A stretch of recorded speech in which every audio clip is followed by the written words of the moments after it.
its bases. Nick Pope investigated UFO sightings for the UK Ministry of Defense.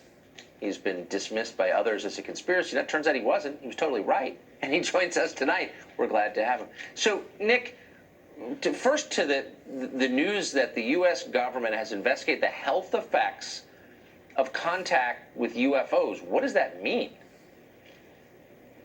Well, this is a part of the Pentagon's ATIP program that studied these unexplained phenomena.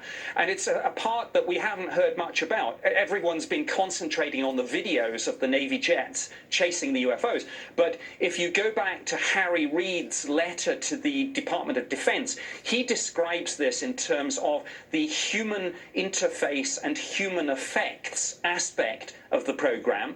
And then more recently, when the DIA wrote to Congress about this, in amongst all the papers on exotic propulsion systems that they produced was a paper entitled Field Effects on Biological Tissues. And it seems as if what they were interested in is the effects of all this on the people that witnessed it. And I understand that this involved, for example, things like blood samples, DNA tests, and other medical tests and procedures.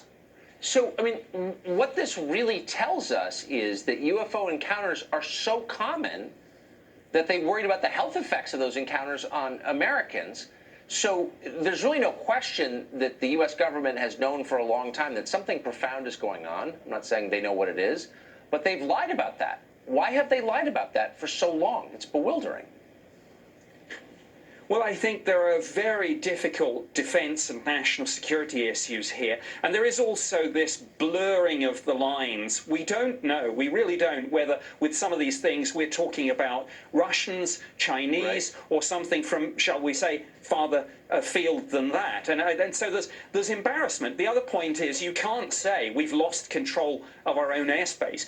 But I did a cold case review on a case in the UK where it turned out some military witnesses were probably exposed to UAP radiation.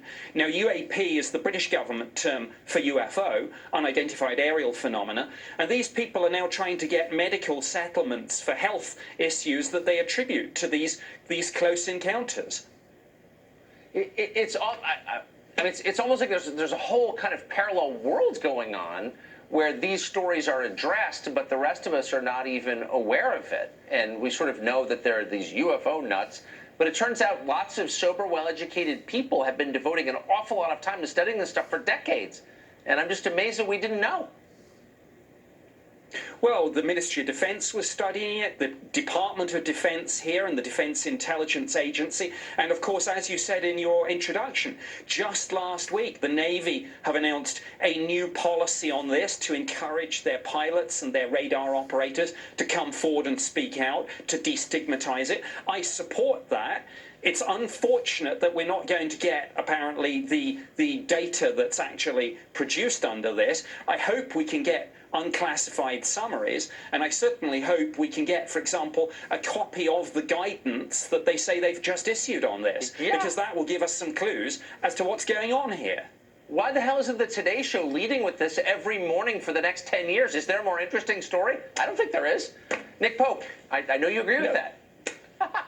Thank you. Yes, absolutely I do. And look, you know, if the Navy want to diffuse all this UFO hysteria, all they have to say is, look, we're just talking about aircraft and drones, but they don't.